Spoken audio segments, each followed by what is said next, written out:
الحمد لله وكفى والسلام على عباده الذين اصطفى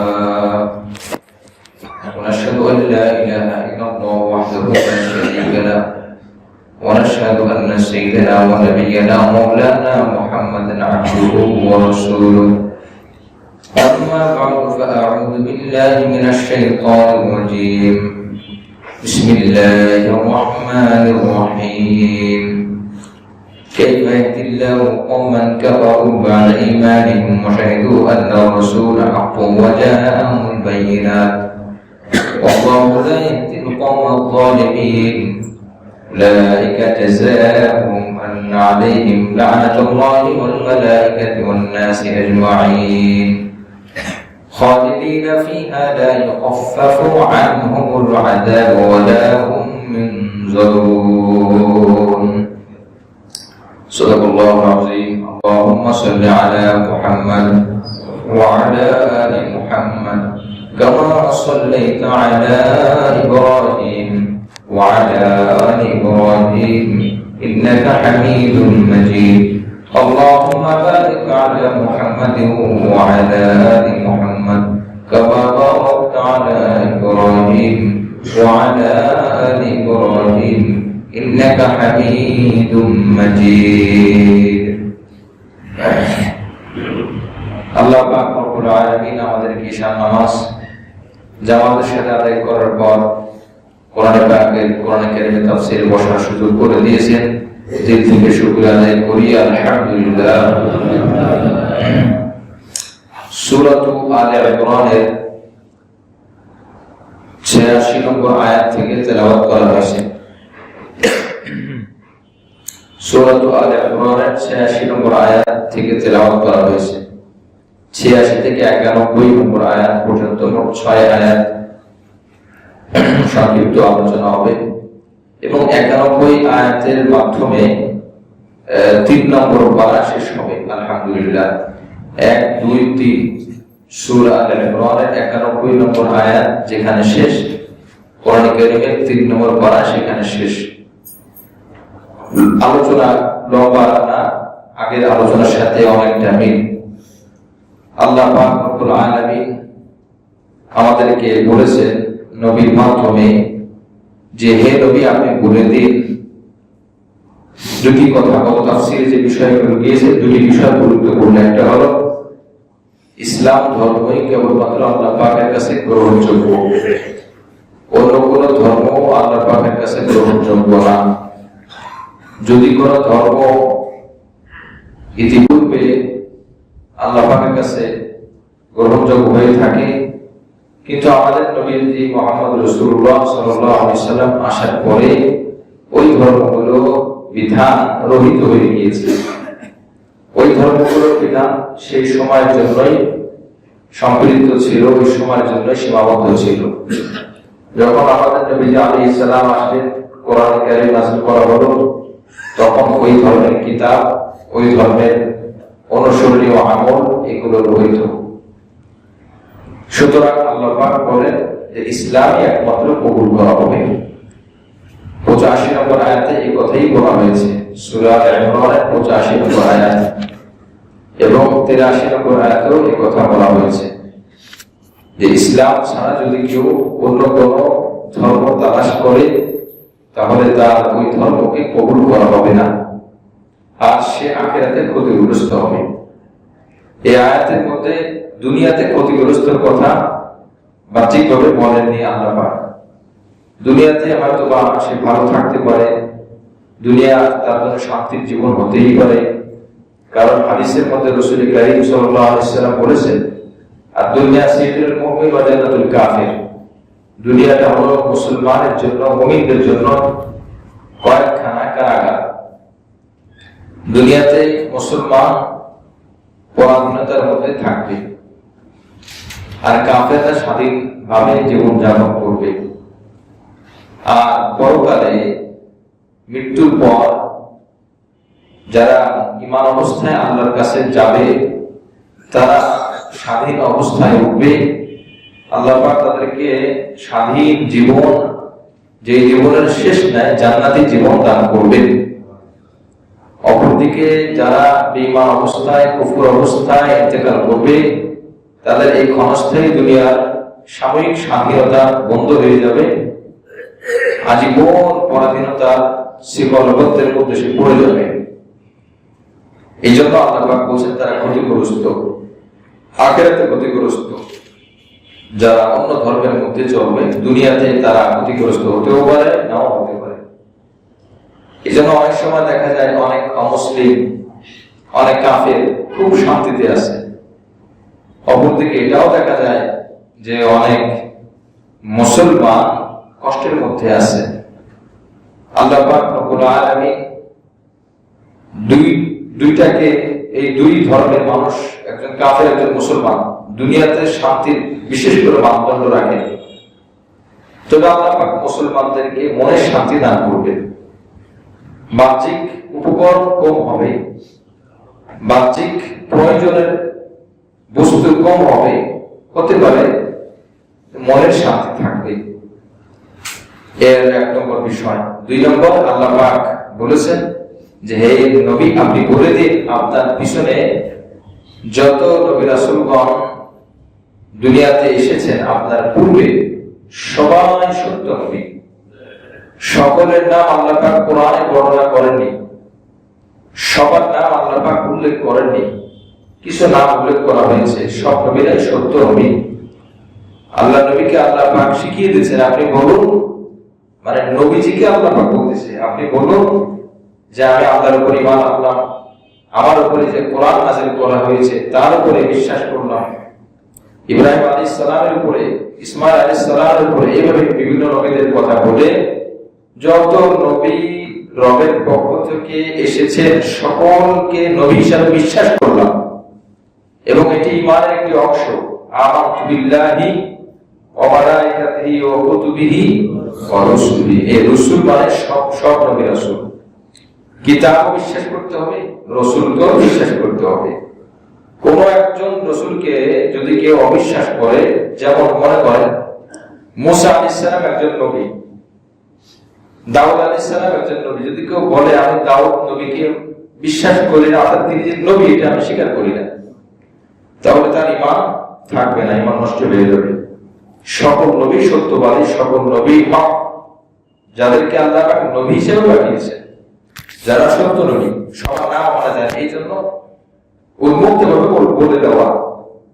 আল্লাহ পাকের জানা মতে, আমরা তো সব জানি না, আল্লাহ পাকের জ্ঞান মতে, আল্লাহ পাকের জানা মতে যত নবী রাসূল এসেছেন, আল্লাহ পাক যাদেরকে নবী বানিয়েছেন, যাদেরকে রাসূল বানিয়েছেন, সবাইকে মেনে নিলাম, সবাইকে বিশ্বাস করলাম, নাম জানি বা না জানি, নাম জানা থাকুক বা না থাকুক, আমার সর্ব অবস্থায় আল্লাহ তাদেরকে পাঠিয়েছেন, ব্যাস আমি বিশ্বাস করব। একজন মানুষ কোরআন কারীমের সব আয়াতের অনুবাদ জানা কিন্তু ঈমানের বিশেষ কোনো অংশ না। যে সব আয়াতের অনুবাদ না জানলে, তাফসীর না জানলে তার ঈমান থাকবে না। কিন্তু যে আয়াতগুলো আছে, যে ব্যাখ্যাগুলো আছে, সহি ব্যাখ্যা, যে অনুবাদ আছে, আমি এগুলোকে বিশ্বাস করি, জানি আর না জানি, তাহলে সে ঈমানদার। আর যদি সে কোনো আয়াতের ব্যাপারে, আল্লাহর কোনো বিধানের ব্যাপারে সে অবিশ্বাস করে, সে ঈমানদার হতে পারবে না, অমুসলিম, কাফের হবে। দেখেন, আমি জানি আর না জানি, আমি বিশ্বাস করলাম, এটা নামই হলো ঈমান। বাকি ঈমানকে পরিপূর্ণতা করার জন্য জেনে বুঝে এরপর ঈমান আনতে হয়, না জানলে আবার পরিপূর্ণ ঈমান আনতে পারবে না। এই জন্য অযৌক্তিক যুক্তি পেশ করে আপনার ঈমানের মধ্যে, ঈমানের পরিচয়ের মধ্যে বড় বড় তফাৎ, ব্যবধান সৃষ্টি করবে। আল্লাহ পাক রব্বুল আলামিন নবী মুহাম্মদ রাসূলুল্লাহ সাল্লাল্লাহু আলাইহি ওয়াসাল্লাম বলেছেন, আমি আল্লাহর উপর ঈমান আনলাম। এইভাবে নবীদের কথা। এরপর আজকের যে আয়াত, 86 নম্বর আয়াত, আল্লাহ পাক বলেন, কাইফা ইয়াহদিল্লাহু কওমান কাফারু বা'দা ঈমানিহিম ওয়া শাহিদু আন্না রাসূল হাক্কুন ওয়া জাআহুমুল বায়িনাত ওয়াল্লাহু লা ইয়াহদিল কওমাস যালিমিন। আল্লাহ পাক ওই ব্যক্তিদেরকে, ওই কওমকে কিভাবে হিদায়াত দিবেন, কেন হিদায়াত দিবেন? যারা ঈমানের পরে আবার কুফরি করে, যারা ঈমান গ্রহণ করার পরে আবার কুফরিতে লিপ্ত হয়, আবার মুসলিম হয়ে যায়, কেন আল্লাহ পাক তাদেরকে হেদায়েত দেবেন? অথচ তারা জানে যে রাসূল সত্য এবং এই সমস্ত রাসূল তাদের কাছে স্পষ্ট প্রমাণাদিও চলে এসেছে। এর দ্বারা উদ্দেশ্য হলো, নাজিলের যে উদ্দেশ্য, একজন আনসারী সাহাবী উনি ইসলাম ধর্ম গ্রহণ করার পর হাদিসের মধ্যে আসছে সে আবার মুরতাদ হয়ে যায়, ইসলাম ধর্ম ত্যাগ করে, অতঃপর সে শিরকে লিপ্ত হয়, জড়িত হয়। হঠাৎ করে সে লজ্জিত হলো, তার মনে হলো আমি যে ইসলাম ত্যাগ করলাম এটা তো আসলে ঠিক হয়নি। তখন রাসূল করিম সাল্লাল্লাহু আলাইহি ওয়াসাল্লামের কাছে সংবাদ পাঠানো হলো যে আমি এরকম কাজ করেছি, আমার কি কোনো তাওবা, আমার কি কোনো তওবার সুযোগ আছে? তারপরে এই আয়াতগুলো নাযিল হয়। আল্লাহ পাক ধমক দিলেন, যারা জানে রাসূল সত্য, কোরআন সত্য, ইসলাম সত্য, এগুলো জানার পর তারা কিভাবে এটাকে অবিশ্বাস করে? তো যারা অবিশ্বাস করে, যারা বিশ্বাস করতে চায় না, আল্লাহ পাক তো তাদেরকে জোর করে হেদায়েত দিবেন না। এই দায়িত্ব তো আল্লাহ পাক নিজের কাছে রাখেননি, আল্লাহ পাক মানুষের কাছে দেননি, এবং আল্লাহ পাক বলেন না যে আমি জোর করে হেদায়েত দেব। আল্লাহ পাক বলছেন হেদায়েতের পথে চলতে হবে তোমার, আর দোয়া করতে হবে, দেওয়ার মালিক আমি আল্লাহ, কিন্তু আমি জোর করে দিব না, তোমার চেয়ে নিতে হবে। রাসূল করিম সাল্লাল্লাহু আলাইহি ওয়াসাল্লাম হাদিসের মধ্যে বলেন, মুসনাদ আহমদের হাদিস, হযরত আহমদ বিন হাম্বল রাহমাতুল্লাহ আলাইহি ওনার কিতাবের মধ্যে এনেছেন। বড় হাদিসের কিতাব 2-3টি যদি থাকে পৃথিবীতে, তার মধ্যে ওনার একটি 52 খণ্ডের হাদিসের কিতাব, প্রায় 40,000-এর উপরে হাদিস রয়েছে। ইমাম বুখারী রাহমাতুল্লাহ আলাইহি অনেক হাদিস ওনার থেকে নেওয়া। বুখারী শরীফের মধ্যে পুনরাবৃত্তি ছাড়া 4,000-এর উপরে হাদিস, আর পুনরাবৃত্তি সহকারে 7,000-এর উপরে 7,275টি বা কম বেশি হাদিস আছে। কিন্তু মুসনাদে আহমদের মধ্যে 40,000 হাদিস, কোন কোন কিতাব আছে 42,000। এই 40,000 হাদিসের কিতাব, এই কিতাবের দাম প্রায় বর্তমান বাজারে 1 থেকে 1.5 লক্ষ টাকা। পুরো 52 খন্ড ছেড়ে যদি কেউ নিতে চায়, আলাদা বিক্রি হয় না, বাংলাদেশে কোনো ছাপা হয় না, এটা বাহির মিশরে, বৈরুতে, কায়রায় সব জায়গা থেকে চেপে আসে। উনি ওই ওনার কিতাবের মধ্যে এনেছেন আবু সাঈদ খুদরি রাদিয়াল্লাহু আনহু থেকে একটি হাদিস, 11,129 নম্বর হাদিস। উনি বলেন, আল্লাহ রাসূল সাল্লাল্লাহু আলাইহি ওয়াসাল্লাম বলেছেন, আল কুলুবু আরবা'a, মানুষের অন্তর 4 প্রকার। কলবুন আজরাহু ফীহি মিথলু সিরাজিন ইউজহিরু, এক ধরনের হৃদয় আছে যে স্বচ্ছ পরিষ্কার আলো, মশালের মতো, প্রদীপের মতো, যার মধ্যে আলো ঝলমল করে। 2 নম্বর, ওয়াকলবুন আগলাফু মারবুতুন আলা গিলাফিহি, আরেক ধরনের অন্তর আছে প্যাকেট করা, বাঁধা, ইনটেক হৃদয় যাকে বলে, উপর দিকে সবকিছু বাঁধা, ভিতরে অন্তর। 3 নম্বর, ওয়াকলবুন মানকুসুন, আরেক ধরনের অন্তর আছে উল্টানো। যদি কোনো কিছু আপনি পাত্রের মধ্যে ঢালতে চান, তাহলে বোতলের মুখ উপর দিক থাকবে, যে মুখটা আপনি নিচের দিকে রাখেন আর নিচেরটা উপরের দিকে রাখেন, ওর মধ্যে কখনো ঢুকবে না উপর থেকে। 3 নম্বর অন্তর হলো উল্টানো অন্তর। 4 নম্বর, ওয়াকলবুন মুসফাহ অথবা মুসাফফাহ, দ্বিমুখী অন্তর, উপরেও আছে আবার নিচেও আছে, মাঝে মাঝে ঘোরে। তাহলে 4 ধরনের অন্তর পেলাম। 1 নম্বর স্বচ্ছ অন্তর, প্রদীপের মতো। 2 নম্বর প্যাকেট করা, সব দিক দিয়ে আবদ্ধ। 3 নম্বর উল্টানো, খোলা আছে কিন্তু উল্টানো। আর 4 নম্বর দ্বিমুখী অন্তর। এবারে কারা কারা? ফাআমাল কলবুল আজরাতু ফাকালবুল মুমিনি সিরাজুহু ফীহি নূরুহু, পরিষ্কার স্বচ্ছ অন্তর, এটা যার মধ্যে প্রদীপ রয়েছে, আলো রয়েছে, নূর রয়েছে, এটা হলো মুমিনের অন্তর। সুবহানাল্লাহ, মুমিনের অন্তর পরিষ্কার স্বচ্ছ। তো কে মুমিন কে মুমিন না, আমরা নিজেরাই যাচাই করতে পারবো। আমি আমার ভিতরে কি ঈমানের ঘ্রাণ, ঈমানের স্বাদ আমি পাই কিনা, ঈমানের আলোয় আলোকিত হতে পারলাম কিনা। ইবাদত এক জিনিস আর ইমানের নূর আর এক জিনিস। ইবাদত দ্বারা অন্তর পরিষ্কার হয়, আলোকিত হয় যদি ইবাদতটা সহিভাবে হয়। 2 নম্বর, যে অন্তর বাধা, ফাআমাল কলবুল আগলাফ ফাকালবুল কাফির, এটা কাফেরের অন্তর, কাফেরের অন্তর। এই যে বাধা, কোন দিক থেকে কোনো কিছু ঢোকার সুযোগ নাই, বের হওয়ার সুযোগ নাই।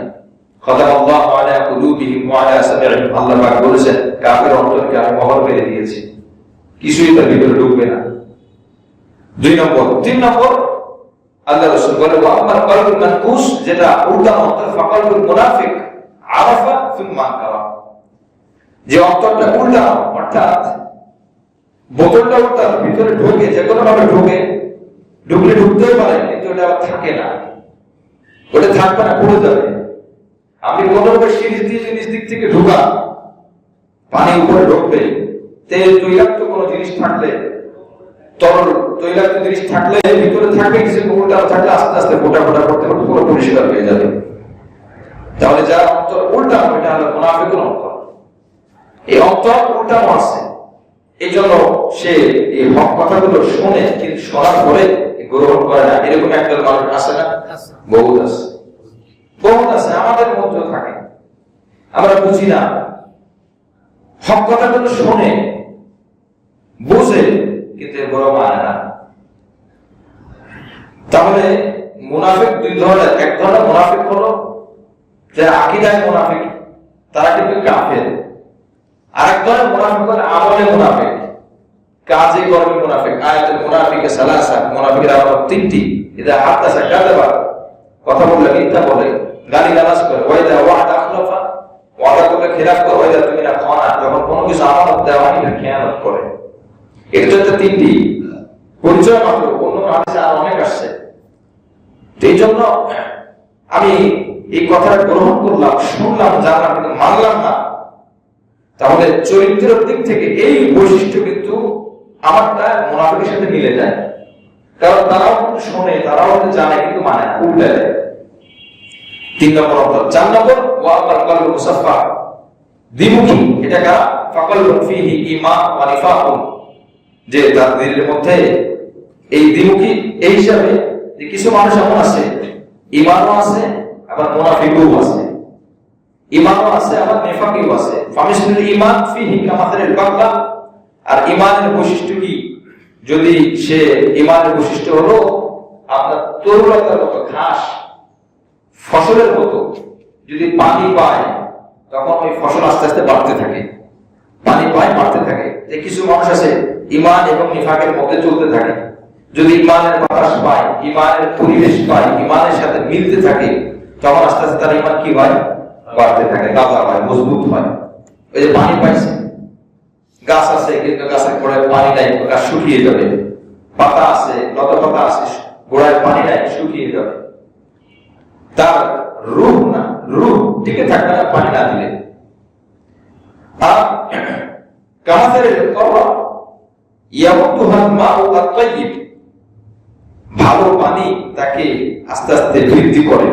এই ঈমান দ্বিমুখী কলবটা যদি ঈমানের বাতাস পায়, ঈমানের পানি পায়, ঈমান বেড়ে যায়। অমিসলুল মুনাফিক, আর যদি ঈমানের বাতাস না পেয়ে বরং সে যদি কোনো নিফাকের বাতাস পায়, খারাপ পরিবেশ পায়, খারাপ পরিবেশে ঢোকে, অসৎ সঙ্গের মধ্যে চলে যায়, ইয়াবুতুহাল কারিহু ওয়াদ-দাম, তাহলে এবার দেখি গাছের গোড়ায় পানি আসলে গাছ তরুতাজা হয়। এই হাদিসের মধ্যে যেটা আসছে, একজন মানুষের ফোড়া হয়, ফোড়া, ফোড়ার ভিতরে যত পানি ঢোকে ওই পানি কি ভালো হয়? এটা কি হয়? পুজ হয়, রক্ত হয়। একই পানি হাদিসের মধ্যে নবী বলেন যে পানি গাছের গোড়ায় গেলে গাছ সজীব হয়, তরুলতা বড় হয়। আর এই পানিটা যদি ফোড়ার মধ্যে যায় তখন ওই ফোড়া আস্তে আস্তে আরো বড় হয়, এটা খারাপের দিকে যায়, এটা পুজ হয়, এটা রক্ত হয়, দূষিত রক্ত হয়। নবী বলেন ফাইউল মিদ্দাতাইনি গলাবাত আলাল উখরা গলাবাত আলাইহি, দুইটা যেটা বেশি হবে ওইটার দিকে বাড়তে থাকবে। যদি সেই লোকটা খারাপ পরিবেশে যায় তো খারাপ দিন দিন আরো অনেক খারাপ হবে, আর যদি ভালো পরিবেশে যায় ও আরো অনেক ভালো হবে। তাহলে এই 4 শ্রেণীর মানুষ কিন্তু পৃথিবীতে আছে। মুসলমানদের মধ্যেও আছে একদল শুধুই ভালো, শুধুই ভালো, আর একদল কাফের তো কাফের, আর একদল গ্রহণ করে কিন্তু কখনোই ভালোর দিকে যায় না, জেনে বুঝে খারাপের দিকে যায়, মুনাফিক, ওই অন্তর উল্টানো। আর একদল দুইটাই আছে ভিতরে, ইমান গ্রহণ করে, যখন ভালো কথা শোনে, ওয়াজ নসিহত শোনে, তখন নামাজি হয়ে যায়, আবার যখন নামাজের বাইরে যায়, খারাপ পরিবেশে তো নামাজ ছেড়ে দেয়। মানে যে পরিবেশে যায় সেই পরিবেশ সে গ্রহণ করে। এখন তার দায়িত্ব হলো ভালো পরিবেশ গ্রহণ করা, ভালো বাণী গ্রহণ করা। আল্লাহ রাসূল সাল্লাল্লাহু আলাইহি ওয়াসাল্লাম বলেন যে এই চার ধরনের অন্তর, তো আল্লাহ পাক ওই ব্যক্তিকে কিভাবে হেদায়েত দেবেন যে সে হেদায়েতের পথে চলতে চায় না, সে এমন ব্যক্তি হয়, আল্লাহ পাক বলেন তাকে আমি আল্লাহ হেদায়েত দেব না, সে জালেম কওম, সে অপরাধী কওম। এরপর আল্লাহ পাক শাস্তির কথা বলেন, উলাইকা জাযাউহুম আন্না আলাইহিম লানাতুল্লাহি ওয়াল মালাইকাতি ওয়ান নাসি আজমাইন। এদের শাস্তি হলো তাদের উপরে আল্লাহ পাকের অভিশাপ, ফেরেশতাদের অভিশাপ, সকল মানুষের অভিশাপ, তিন জায়গা থেকে অভিশাপ। আল্লাহ পাকের অভিশাপ কিভাবে?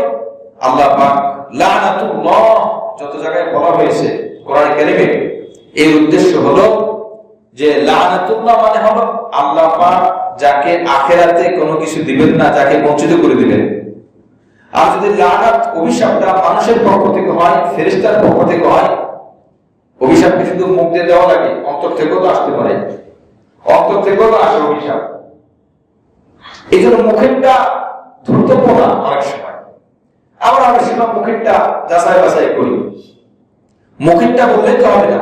একটা বাচ্চা ছেলেকে এক দুষ্ট লোক ডাক দিয়ে বলল, বাচ্চা ছেলেকে ভয় দিল, ডাক দিয়ে বলল আমাকে আব্বা বলো। এখন বাচ্চা ছেলে বলে আমি আপনাকে আব্বা বলবো, আমার তো আব্বা আছে। এখন ওই লোকটা খুব চাপ দিল, ভয় দেখালো, ছোট বাচ্চা, মাসুম অন্তর, চাপ দিয়ে বলো তুমি আমাকে আব্বা না বলো, তোমাকে আমি করবো সেই করবো, অনেক ভয় দিল বাচ্চাকে। এখন বাচ্চাটা ভয়ে বাঁচার জন্য ওই লোকটাকে কি বললো? আব্বা বললো। আসলে ওই লোকটা এর আব্বা, এর বাবা না, কিন্তু ওই লোকটাকে আব্বা যে বললো, বাবা যে বললো, অন্তর থেকে কি আব্বা বাবা বলছে? অন্তর থেকে তার বাবা একজনই আছে, অন্তর থেকে তার মা একজনই আছে।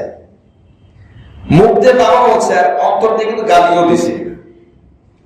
এই জন্য আল্লাহ পাক জবানেরটা কিন্তু কবুল করেন না, অন্তরেরটা কবুল করেন।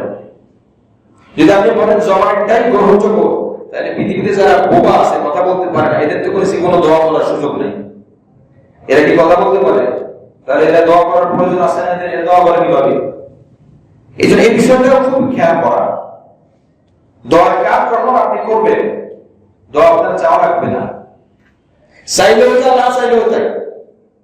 আর বদদোয়ার কাজ যখন করবেন, তখন আপনার যতই আপনি যা করেন, যত ভালো কিছু বলেন, দিল থেকে একটা বদদোয়া আসবে।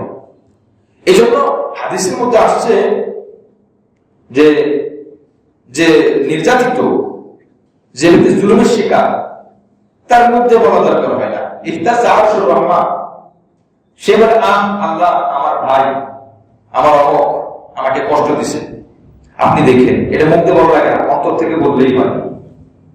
সূরা নাহলের মধ্যে আয়াত আসছে, সূরা নাহল 14 নম্বর পারা, হাফেজ কোরআন কারীমের 18 পৃষ্ঠা। হাফেজ কোরআন কারীম খুবই গুরুত্বপূর্ণ মাসআলা, এগুলো সঠিকভাবে আমরা যদি না শুনে বুঝবো না। প্রশ্ন, বলেন তো একজন মানুষ জবান দিয়ে কুফরি কথা বললো, তাহলে কি সে কাফের হবে নাকি ঈমানদার থাকবে? প্রশ্ন। মুখ দিয়ে বললো নাউজুবিল্লাহ, কথার কথা, আমি উদাহরণ বলার জন্য, বোঝার জন্য বলতেছি। মুখ দিয়ে বললো আমি আল্লাহকে মানি না, আমি শিরক করি, এগুলো মুখ দিয়ে বলবো। এখন তাকে আপনি কি বলবেন? তাকে কাফের বলবেন না মুসলমান বলবেন? কি বলবেন? বড় জটিল বিষয়, কারণ দুই দিকের দলিল আছে। একজন সাহাবী যুদ্ধের ময়দানে যুদ্ধ করতে করতে একজন কাফের উপর উঠে বসছে। এখন ওই কাফের বাঁচার জন্য বলতেছে লা ইলাহা ইল্লাল্লাহ মুহাম্মাদুর রাসূলুল্লাহ। তো ওই সাহাবী মনে করছে ও কালেমা পড়লে তো বাঁচা যায়, এই জন্য তুমি কালেমা পড়ছো, তুমি মনে করো তোমাকে আমি ছাড়তেছি এত সহজে, ব্যাস তরবারি দিয়ে তাকে আঘাত করে হত্যা করে ফেললো। নবীজির কাছে আসলো, নবী আলাইহিস সালাম জিজ্ঞাসা করলেন, তুমি তাকে হত্যা করেছো, অথচ সে কালিমা স্বীকার করেছে। তখন ওই সাহাবী বললেন, ইয়া রাসূলুল্লাহ, ইয়া হাবিবাল্লাহ, আমি তো তাকে হত্যা করেছি এই জন্য যে কিছুক্ষণ আগে সে আমার উপরে ছিল, আমাকে আঘাত করেছে। এখন যখন সে আমার নিচে চলে গেছে, আমি তাকে আঘাত করতে উদ্যত হয়েছি, তখন সে লা ইলাহা ইল্লাল্লাহ বলছে, বাঁচার জন্য বলছে।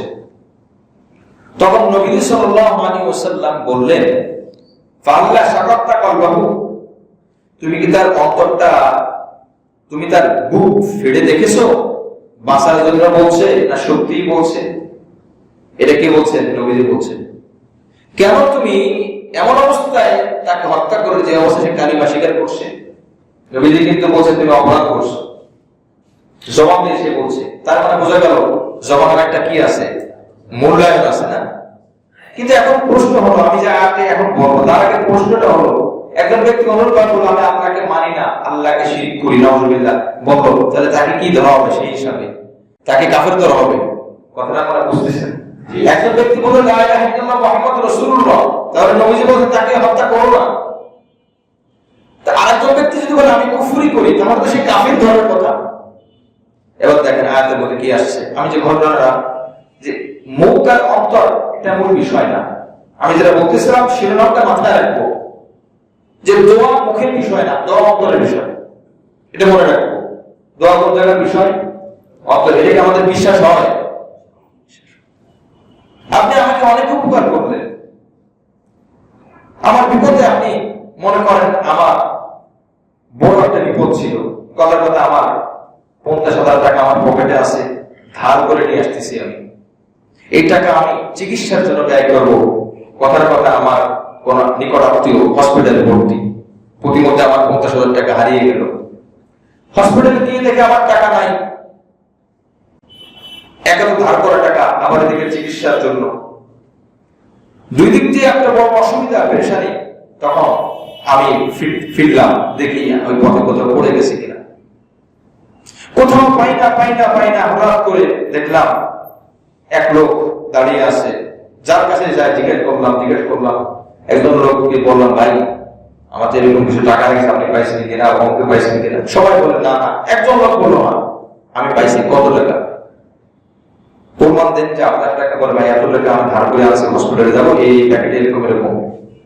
বলে, হ্যাঁ আপনার টাকা এখানে সম্পূর্ণ টাকা আছে, আপনি ঘুরে নেন। এই যে ভদ্রলোকটা, তাকে কিন্তু আমি চিনি না। কি বলেন? তারা আমি চিনি না। সে আমার আগ্রহে করে একটা টাকা উপকার করে না, কিন্তু আমার হারানো টাকা সে নিয়ে দাঁড়িয়ে আছে, আমার উপকারটা করলো। এখন বলেন তো, এই লোকটাকে আমার কাছে আর বলা দরকার আছে, ভাই আমার জন্য একটু দোয়া করেন? বলা দরকার আছে? কোনো দরকার নাই। আরে মন থেকে যে দোয়া আসবে, উনি 50,000 টাকা ইচ্ছা করলে নিয়ে যেতে পারতো। ওই 50,000 টাকা দিয়ে উনি 50 লাখ টাকার দোয়া পেয়ে গেছে। কারণ অন্তরের দোয়া, ভাঙার দোয়ার দোয়া আল্লাহর কাছে কবুল হয়, আল্লাহর কাছে কবুল হয়। অপরদিকে আমার আর এক ভাই, ধরেন আপন ভাই, আমার আপন ভাই খুব প্রভাবশালী, এলাকার মেম্বার, চেয়ারম্যান বা প্রভাবশালী একজন, আমার থেকে জমি অন্যায় হয় কাগজে দৌড়ে লিখে নিয়ে গেছে বেশি। স্পষ্ট ভাবে জানা আছে, কিন্তু আমি কিছু বলতে পারতেছি না। এখন সে আমার কাছে তার একটা বিষয়ে এসে দোয়া যাচ্ছে, অসুস্থ বলে করেন যে ভাই তুমি তো আমার ভাই, আমার জন্য দোয়া করা, আমি অসুস্থ। এখন হয়তো আমি মুখে লজ্জার খাতিরে মুখ দিয়ে কিন্তু বলবো না যে না তোমার জন্য দোয়া করবো না, কি করে কথা ঠিক না? মন দিয়ে কিন্তু আমি বলবো তোমার জন্য আমি দোয়া করবো। মুখ দিয়ে বলবো হ্যাঁ আমি দোয়া করতেছি, দোয়া করবো। মন দিয়ে কি দোয়া আসবে? বলেন, মনের দোয়া আসবে? এই জিনিসটাই আমার দুঃখ। এটা আমি আমার মুসলিমদেরকে বুঝাইতে পারি না, এটাই বুঝাইতে পারি না, এটাই বুঝে না। জুমার সময় এসে এরকম হয়, বিপদ হয়তো এই জায়গা থাকি তো সবকিছু শেয়ার করি না, আর করার বিষয় না। কত অভিযোগ, কত কমপ্লেন, কত মানে ধরনের মন্তব্য আসে। মানুষ তো একজন, ওদিকে মনে করেন 1,000-1,500 মুসল্লি, 100-200 জন মুসল্লি, কথার কথা 200-300-400 মুসল্লি, এক একজন এক এক অভিযোগ। যে অভিযোগ নিয়ে আসে অবশ্যই সে ভালো মনে করেই আনে, কিন্তু এটাও চিন্তা করা দরকার, মানুষ তো একজন, সে করবে কিভাবে? একজন ভদ্রলোক পথে দেখা, ভালো একজন, এই যে নাম বলে আপনারা চিনবেন, আমাদের মসজিদের এখানে দায়ী মুসল্লি না, উনি বলতেছেন যে হুজুর নামাজের মধ্যে মাগরিবের নামাজের কিরাতগুলো শেষের দিকে সূরাগুলো পড়লে ভালো হয়। বেশ ভালো কথা, ভালো পরামর্শ, সুন্দর পরামর্শ, মূল্যায়ন করি। আরেকদিন আরেকজন বলতেছে হুজুর কিছু কিছু বড় বড় আয়াত আছে, ওই আয়াতগুলো যে জায়গা থেকে পড়লে ভালো হয়। এখন আপনাদের কাছে আমি বিচারটা ছেড়ে দিলাম, কথার কথা এক্সাম্পল হিসেবে দিলাম। এটা এক মুসলিম ভাই বললেন, উনিও ভালো, রাইট, ঠিক কথা বলছেন, যেহেতু ছোট জায়গা থেকে। আরেকজন বলছেন একটু বড় জায়গা থেকে হলে আমরা একটু নতুন জায়গা থেকে শুনলাম, আমাদের কিছু মুখস্থ হলো, তারটাও যুক্তি আছে, দুজনেরটা যুক্তি আছে কি আছে না? আছে না? আর ইমাম সাহেব কি করবে আপনি বলেন? আপনার কাছে ছেড়ে দিলাম। একটা বিষয় বললাম, আমি আর অনেক বিষয় আছে, আমি বই লিখতে পারবো কি কি বিষয় আছে, এত বড় হবে। এখন আমাদের মধ্যে যে কোনো একজন বলেন, আমি এটার উত্তর চাই। একজন বলবেন বড় বড় জায়গা থেকে পড়বেন, আর একজন বলবেন ছোট ছোট জায়গা থেকে পড়বেন। এরপরে আপনি উত্তর দিব, আমি এখন একটা উত্তর দিলে পরে আমি কি করতে পারি? চাহিদা অনুযায়ী। তাহলে এবার আমি মানে একটু মজা হিসেবে বলতেছি, এটাকে আর একটা মত হলো কিনা? 3 নম্বর একটা মত হয় না? একজন বলছে বড় জায়গা থেকে, আর একটা বলছে ছোট জায়গা থেকে। আমি একদিন এক ভদ্রলোককে প্রশ্ন করছি, ভাই আপনার কাছে একটা বিষয় জানতে চাই, বলেন তো এরকম এরকম, দুইজন দুইটা বলছে। উনি বলছেন কোরআন সুন্নাহ যা আছে তাই বলবেন।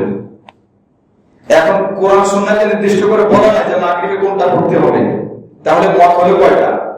3টা। এক ভদ্রলোক বললেন, উনিও রাইট, কারণটা কিন্তু ভুল না। আমি ঠিক খুব সংক্ষিপ্ত জায়গাটা একটু চিহ্নিত করে তোলার জন্য বলি, জুমার সময় বললে সবাই একভাবে বুঝবেন, এই জন্য অনেক কথা আমি জুমায় বলি না। আযানের আগ থেকে মুসল্লি আসা শুরু হয়, ইমাম সাহেব যখন সালাম ফিরাবে ওই সময় পর্যন্ত মুসল্লিরা আসে, তাহলে যে লোকটা শুরু থেকে কথায় ছিলেন না, সে কি শেষের কথা বুঝবে? বুঝবে না। তো একটা বিষয় বোঝার জন্য শুরু টু শেষ এই বুঝে পুরোটা শুনতে হয়, বুঝতে হয়, চিন্তা করতে হয় কি বলছে। আমি এই যে এসি যখন হয়, এসি করার আগে দানের জন্য বলতেছিলাম, কালেকশন হয়েছে, আপনাদের মনে আছে কিনা, রমজান মাসে। তো এর মধ্যে একটা কথা বলতেছিলাম, যদি আপনি নিজের থেকে নাও পারেন, আপনার সেই সামর্থ্য নাই, আপনি অন্যদের থেকে একটু বলে নিয়ে আসলেন। এর অর্থ কি কি বুঝি আমরা? যে অন্য থেকে একটু বলে নিয়ে আসলেন, তো ওই ব্যক্তি দিলে উনি তার দ্বারা যে সওয়াব পাবেন, আপনি বলার দ্বারা সেই সওয়াব পাবেন। এই কথার অর্থটা কি? যে আপনি ধার করে আনবেন, এটা বলছি?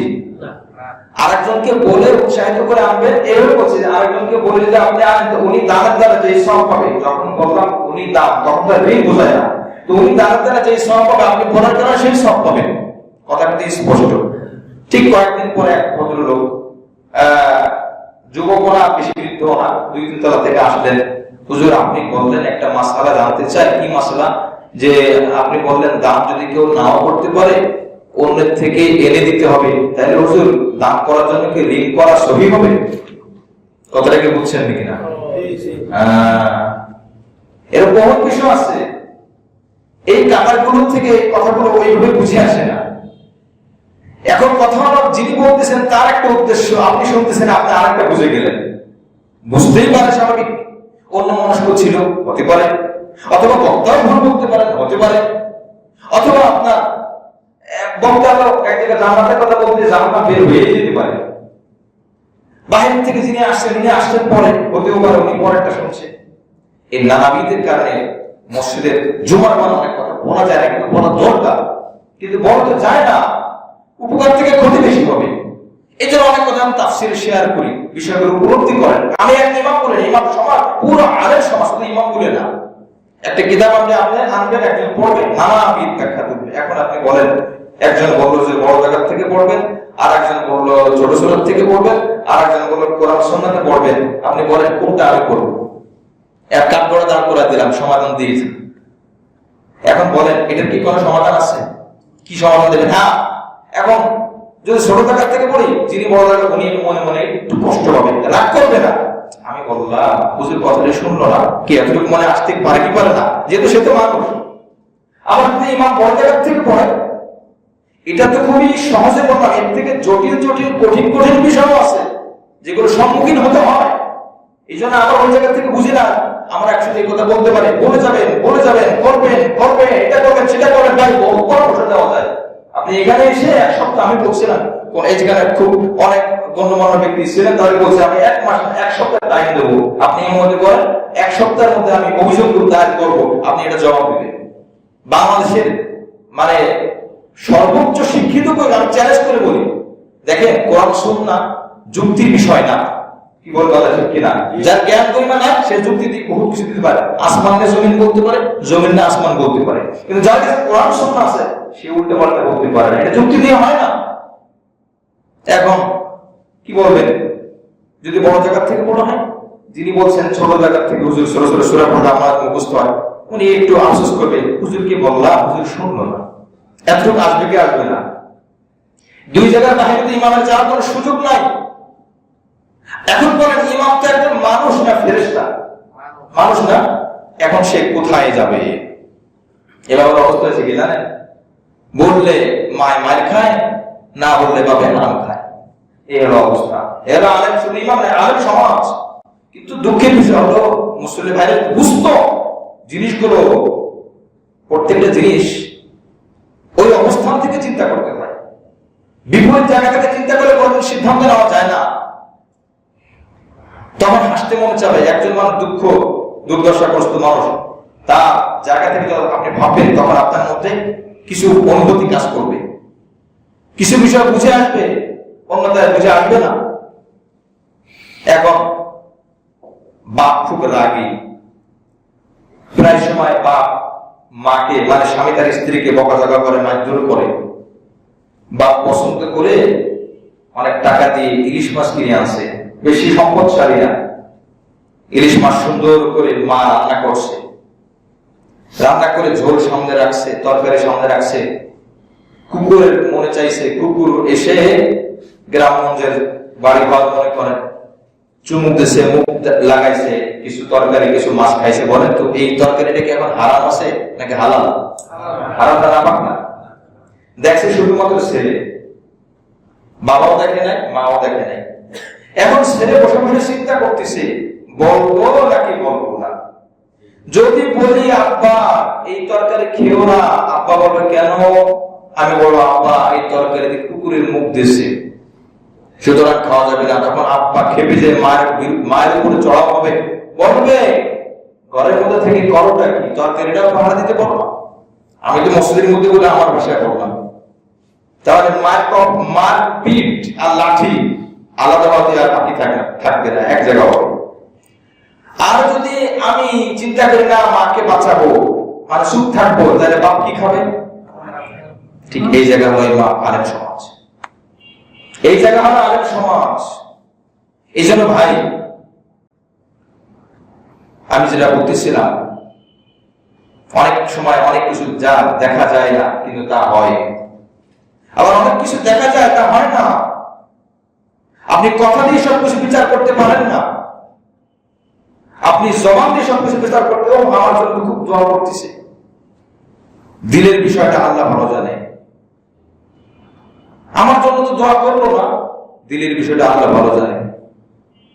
না দোয়া আমাদের নাম ধরলো না, এটা কেমন কথা? দোয়ার মধ্যে নবী সাল্লাল্লাহু আলাইহি ওয়াসাল্লামের দোয়ার শিক্ষা হলো, দোয়ার মধ্যে আল্লাহ পাকের প্রশংসা হবে, দোয়ার মধ্যে আল্লাহ পাকের কাছে ভিক্ষা চাওয়া হবে, কাকুতি মিনতি করা হবে, তওবা করা হবে। দোয়ার মধ্যে যদি একের পর এক নাম পড়তে যায় তাহলে দোয়ার তাৎপর্য গুরুত্ব আর বাকি থাকবে? বলেন থাকবে না। নামাজের আগে বিভিন্ন সময় দোয়া চাওয়া হয়, নাম ঘোষণা করা হয়, এরপরে আপনার দোয়ার মধ্যে নাম না বলে কোনো অসুবিধা নেই, দোয়ার মধ্যে ওইটাই যথেষ্ট। যদি দোয়ার মধ্যে নাও বলা হয়, শুরুতে যে দোয়া চাওয়া হয়েছে এটাও যথেষ্ট, যদি আমাদের বুঝে আসে। আজকে তো আমি নিজে দোয়া চাইনি, আমার 3 বাচ্চা, 2 জনের প্রথম বড় এবং মেজ, 2 জনের খুব জ্বর, ছোট জনের 1.5 বছর বয়স, 3.5, 103, 4 জ্বর গেছে গতকাল রাত্রে। আমি কিন্তু নাম ধরিনি, জুমার মধ্যে বলি আমার ছেলে না, এটা বলি না, আমি একসাথে বোঝার জন্য বললাম। আমি বলি অনেক এই কথা যারা যদি কেউ শুনে থাকে, আমি বলছি অনেকে অসুস্থ আছে, দোয়া চেয়েছে, এই কথা আমি বলছি জুমার মধ্যে, যদি কারোর মনে থাকে। আমি ভাই বুঝার জন্য বললাম। এই জন্য আমাদের বুঝার জায়গাটা আরো প্রশস্ত করতে হবে। হবে, সংকীর্ণতার জায়গা থেকে বের হয়ে আসতে হবে, কোরআন সুন্নাহর পথে আসতে হবে, তাহলে বুঝে আসবে। তখন আমি সঠিক পথে চলতে পারবো, অন্যকে ওইভাবে চিন্তা করতে পারবো। দুজন লোক, ওই যে একজন, আমি রূপগঞ্জে থাকা অবস্থায় একজন লোক মজা করে বলতেছিল, হুজুর আপনারা কোথায় যাবেন, যদি দ্রুত হাঁটেন তখন বলবে দাওয়াতকে একটাকে আর একটা ধরতে যাচ্ছেন, এত ব্যস্ত। যদি আস্তে হাঁটেন, হুজুর দাওয়াতটা মানে বেশি খাওয়া হয়ে গেছে, হাঁটতেই পারতেছেন না। কি ঠিক না? দুই বাবা ছেলে হাঁটতেছে গাধা নিয়ে, এখন দুইজনেই গাধার উপরে বসে চলতেছে। লোকজন বলতেছে এই গাধাটার উপরে দুইজন একসাথে সওয়ার হয়েছে, বাপ বেটা কারোর মধ্যে কোনো বুদ্ধি জ্ঞান নাই, বড় গাধা এরা, এদের জুলুম করতেছে, এরা তো পালা বদল করে হাঁটতে পারতো। এখন বাবা ছেলে দুইজনে চিন্তা করে, না বাবা ঠিকই বলছে, মানুষ যা বলছে ঠিকই বলছে। বাবা বলে, সন্তান বলে বাবা আমি না, আপনি হাঁটেন। এখন হাঁটতে হাঁটতে সন্তান হাঁটতেছে, বাবা কাঁধের উপরে আছে। লোকজন বলতেছে এই লোকটা কত বড় পাষাণের অধিকারী, ছোট বাচ্চাকে হাঁটায় নিচ্ছে আর সে কাঁধের উপরে আছে। বলে দোষ থেকে এড়াইতে পারছে, পারে না। এখন বাবা বলে বাবা বিপদ তো এটাও, এর থেকেও বাঁচতে পারলাম না, এখন একটা কাজ করো, তুমি উপরে ওঠো আমি নিচে নামি। এখন বাপ নিচে হাঁটতেছে আর ছেলে উপরে আছে। কিছু দূর যাওয়ার পর কিছু লোক বলতেছে দেখো ছেলেটাকে বেয়াদব বানাইতেছে, বাপটা নিচে হাঁটে আর ছেলেটাকে উপরে উঠে গেছে। এখন বাবা ছেলে পরামর্শ করে, অপশন তো আছে একটা, কারণ দুইজন উঠলাম বিপদ, একজন উঠছি তাও বিপদ। এই একটা অপশন কি, গাদাও হাঁটবে আমরাও হাঁটবো, এই একটা বাকি আছে। হ্যাঁ ঠিক আছে তাই করি। হাঁটতেছে, এখন লোক হাসাহাসি করে, আরে গাদা তো দেখি তিনটা যায়, গাদা শুধু নামিয়ে যায়, এরা দুই বাপটা হাঁটতেছে, কেন উপরে উঠলে সমস্যা কি, গড়ে উপরে যে উঠছে বিপদ থেকে বাঁচতে পারছে। ঠিক ওই সমালোচনার জায়গা আলে বলা, কি বলেন কথা ঠিক না?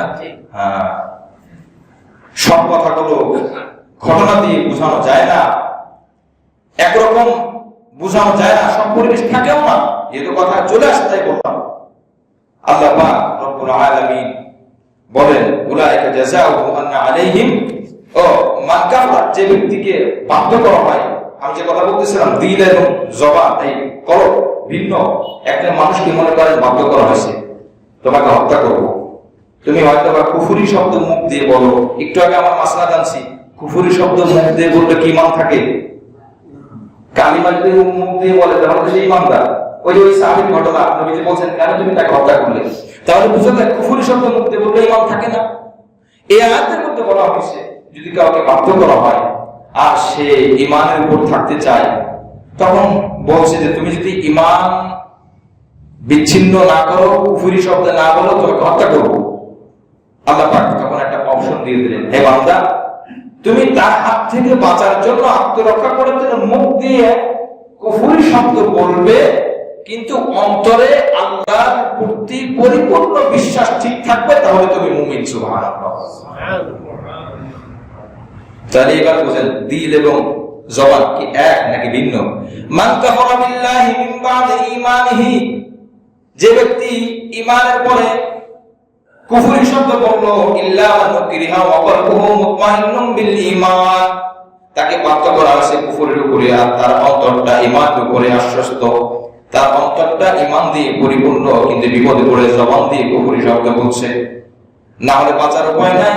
আল্লাহ পাক বলেন ওয়ালাকিন মান শারাহা বিল কুফরি সাদরান ফাআলিহিম গাদাবুম মিনাল্লাহ, অন্তরটা যেন কুফর দিয়ে না ভরে, অন্তরটা ঈমান রাখবে, কারণ অন্তরের খবর একমাত্র আল্লাহ পাক জানে আর ওই বান্দা জানে। বান্দা আমি তোমাকে সুযোগ করে দিলাম, জবান দিয়ে তুমি কুফরি শব্দ বলতে পারো বিপদ থেকে বাঁচার জন্য, আর দিলের মধ্যে তুমি ঈমান ঠিক রাখবে। আল্লাহ পাক বলেন আমি তোমাকে কোনো শাস্তি দেব না। তবে জবানের সাথে যদি তোমার অন্তরটাও কুফর দিয়ে ভরে যায়, তোমার অন্তরটাও যদি কুফর দিয়ে সন্তুষ্ট হয়, আল্লাহ পাক বলেন ফাআলিহিম গাদাবুম মিনাল্লাহ, আমি আল্লাহ পাকের ক্রোধ তোমার উপরে আর তোমাদের উপরে শাস্তি।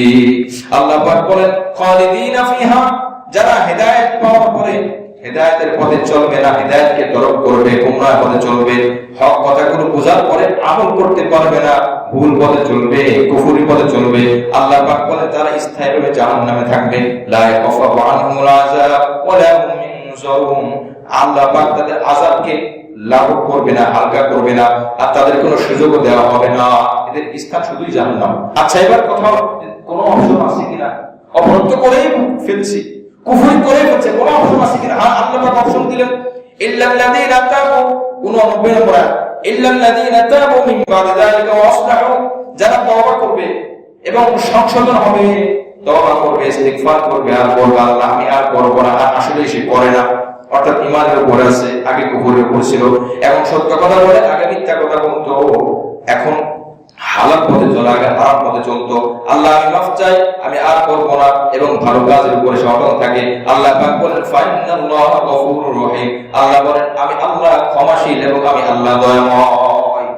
ইন্নাল্লাযীনা কাফারু বা'দা ঈমানিহিম, আবার আল্লাহ পাক বলেন যারা আবার কুফরি করবে ঈমানের পরে, সুম্মা ইসতাদু কুফরা, আবার কুফরি বাড়াইতে থাকবে, কুফরি বাড়তেই থাকবে, লাম তুকবালা তাওবাতুহুম, এক পর্যায়ে এমন হবে কুফরি করতে করতে, অপরাধ করতে করতে মৃত্যুর সময় চলে আসবে, তার তওবা আর কবুল করা হবে না। আল্লাহ পাক বলেন উলাইকা হুমুদ দাল্লুন, এরা হলো চির ক্ষতিগ্রস্ত এবং চির গুমরাহী, এরা চির গুমরাহীর মধ্যে থাকে না, বড় গুমরাহ দল। অর্থাৎ হাদিসের মধ্যে আসছে মালা বিগয়কি, আল্লাহ পাক, মুসলিম শরীফের হাদিস, আল্লাহ পাক বান্দার তওবা কবুল করেন কতক্ষণ পর্যন্ত? যতক্ষণ না মৃত্যুর গড়গড়া চলে আসে। অর্থাৎ তাফসীরের মধ্যে আসছে যে আজরাইল আলাইহিস সালামের কে যখন সামনে দেখবে, অথবা তিনি যখন রূহের উপর হাত দিবে, তখন আর তার তওবা কবুল করা হবে না। আচ্ছা, এখন কেন কবুল করা হবে না? তার কারণ হলো যখন মানুষের মওতের ঠিক একদম সব আলামত প্রকাশ পায়, এখন রূহটা বের হয়েই যাচ্ছে, ওই মুহূর্তে তার পরকালের সবকিছু খুলে দেওয়া হয়। সে জান্নাতে দেখতে পায়, জাহান্নামে দেখতে পায়। সে যদি অপরাধী হয়, তার জন্য জাহান্নাম দেখা, এই দেখো, এই আগুন দেখা যায় না, এই যে সাপ দেখা যায়, এইদিকে তুমি এখনই যাবা, তখনই সে ভয়ে প্রকম্পিত হয়, তার ভয় অন্তরটা কাঁপতে থাকে। ওই যে দেখলো, দেখার পরে এখন সে কালিমা লা ইলাহা ইল্লাল্লাহ পড়বে, এই কালিমার কোনো কি নাই, মূল্য নাই, কারণ ঈমান তো এখন আর গ্রহণযোগ্য না। তার কারণ ঈমান কাকে বলে? না দেখে বিশ্বাস করে ঈমান বলে। এখন সে আগুন দেখলো, এখন সে সাপ দেখলো, এখন যদি ঈমান আনে, এই ঈমান তো না দেখে না, এটা তো দেখার পরে ঈমান আনা, সুতরাং এটা গ্রহণযোগ্য না। এই জন্য যতক্ষণ মৃত্যুর আলামত প্রকাশ না পায়, ততক্ষণ পর্যন্ত তার তওবা কবুল হয়। কিন্তু এই অপরাধ করতে করতে এক পর্যায়ে এমন হয়ে গেছে, মৃত্যুর দুয়ারে চলে গেছে, একদম লাইফ সাপোর্টে আছে, আইসিইউতে আছে, ওখানে তার মওত হয়ে গেছে, সে জানেও না কোন অবস্থায় তার মওত হলো, সে অন্য মানুষ জানে না কোন অবস্থায় তার মওত হলো। আল্লাহ পাকের যদি মেহেরবানি না হয়, আমলের উপর না থাকে, তার সামনে সব জাহান্নাম খুলে দেওয়া হবে, ওই অবস্থায় তার মওত হয়ে যাবে, আর ওই ঈমানটা তার কবুল করা হবে না। অনেক মানুষ ভাববে এই কালিমা লা ইলাহা ইল্লাল্লাহ পড়ছে, এই তো মারা গেল, কিন্তু ওই লা ইলাহা ইল্লাল্লাহ কবুল হয়েছে কিনা এটা আমি আপনি বলতে পারি? বলেন, বলতে পারি না। কারণ এটা কোন সময় বলছে? হাদিসের মধ্যে আসছে, কোরআনের মধ্যে আসছে, মৃত্যুর ঠিক আগ মুহূর্তে বান্দা যদি জান্নাতে হয়, জান্নাতের সব চিত্র খুলে দেওয়া হয়, তখন সে এগুলো দেখে খুশি হয়। আর যদি অপরাধী হয়, জাহান্নামের সব চিত্র তার সামনে খুলে দেওয়া হয়, তখন সে দেখতে থাকে। এখন ওদিকে জান্নাতি মানুষের কালিমা পড়লো, জাহান্নামের মানুষ চিত্র দেখে কালিমা পড়লো, কোনটা বুঝবো আমরা? আল্লাহ পাক যার জন্য বরাদ্দ করে রেখেছেন আমলের কারণে, সেটা জান্নাতে যাচ্ছে। আর যে ব্যক্তি ভয়ে কালিমা পড়লো, এই কালিমা গ্রহণ করা কেন হবে না? যেহেতু সে দেখে দেখে ঈমান আনছে, আর দেখে বিশ্বাস করার নাম কি না? ঈমান না। এই মুসা আলাইহিস সালামের উম্মত চাইছিল আমরা আল্লাহ পাককে দেখে ঈমান আনবো, এরপর আল্লাহ পাক আওয়াজ দিছে, বিশ্বাস করে নাই, সব 70,000 জন সব একসাথে মারা গেছে। এজন্য দেখার পরে বিশ্বাস, এটা বিশ্বাস বলে না। যদি কেউ এই যে কথার কথা যদি ধরে নি আল্লাহ পাক এখন সবাইকে দেখা দেবে, আমরা কি আল্লাহকে দেখে ঈমান আনছি না দেখে? না দেখে। যদি আল্লাহ পাক দেখা দেয়, আমাদের ঈমান আর কবুল হবে না। এখন সবাই যদি বলে ঈমান আল্লাহ, ঈমান আল্লাহ, যারা আগে ঈমান আছে তাদেরটাই গ্রহণ করা হবে, পরে আর কবুল করা হবে না। সূর্য যদি পশ্চিম দিক থেকে উঠবে, এটা তো হাদিসে আছে, আমরা তো দেখি না, ঠিক না? সূর্য তো সবসময় পূর্ব দিক থেকে ওঠে, কিন্তু হাদিসে আছে একদিন এরকম হবে, পশ্চিম দিক থেকে উঠবে, উঠতে উঠতে মাছ বরাবর আসবে, আবার পশ্চিম দিকে ডুববে, একদিন হবে এরকম। এরপর আর তওবা কবুল করা হবে না। এখন মনে করেন হাদিসে পড়ছি, এতদিন বিশ্বাস করি না, বুঝি না, হঠাৎ করে একদিন দেখলাম পশ্চিম দিক থেকে উঠছে, আবার ডুবে গেছে, এরপরে তওবা করলাম, ওই তওবা কবুল করা হবে না। তার কারণ এখন আমি দেখে বিশ্বাস করলাম, আর দেখে বিশ্বাস করলাম ঈমান না, এইজন্য আল্লাহর কাছে তোমার তওবা কবুল হবে না। ইন্নাল্লাযীনা কাফারু ওয়া মাতু ওয়া হুম কুফফার, আর যারা মারা যাবে কুফর অবস্থায়, কাফের অবস্থায়, ওয়া মাতু ওয়া হুম কুফফার ফালা ইয়াকবালু মিন আহাদিন মিনহুল আরদি যাহাবা, আল্লাহ পাক বলবেন তোমার পক্ষ থেকে কোনো কিছু আমি বিনিময় গ্রহণ করবো না। অনেক সম্পদের মালিক ছিল, অনেক কিছু ছিল, দুনিয়া পুরা ভরে যদি স্বর্ণের মালিকও হয়, স্বর্ণের মালিক, এটা তো অসম্ভব। পৃথিবীতে কেউ স্বর্ণের মালিক পুরোটা ছিল না, পুরা জমিটাকে স্বর্ণ বানিয়ে দেওয়া হয় আর একজনকে মালিক বানানো হয়। আল্লাহ পাক বলেন ওই স্বর্ণের মালিক তুমি হওয়ার পরে তুমি যদি বলো আল্লাহ এই স্বর্ণ সব দিলাম, আপনি আমার ঈমানটা কবুল করেন, আমাকে বাঁচান। আল্লাহ পাক বলেন উলাইকা লাহুম আযাবুন আলীম। আল্লাহ পাক বলেন ফালাইয়াকুবালা মিন আহাদিন, তোমাদের এই স্বর্ণ ভরা দুনিয়া কবুল করা হবে না। উলাইকা লাহুম আযাবুন আলীম, তাদের জন্য রয়েছে যন্ত্রণাদায়ক শাস্তি। ওয়া লাহুম মিন নাসিরিন, আর তাদের জন্য সেখানে কোনো সাহায্যকারীও থাকবে না। কিয়ামতে কোনো সাহায্যকারী থাকবে আল্লাহ পাক ছাড়া। এই জন্য দুনিয়া থেকে আল্লাহ পাককে সাহায্যকারী বানিয়ে যাওয়া। আমরা 85 থেকে 91 নম্বর আয়াত শেষ করলাম সূরা আলে ইমরান 3 নম্বর পারা শেষ হলো। আল্লাহ পাক আমাদের সকলকে পাক্কা সাচ্চা ঈমান অবস্থায় আমাদের মওত নসিব করেন, আমিন।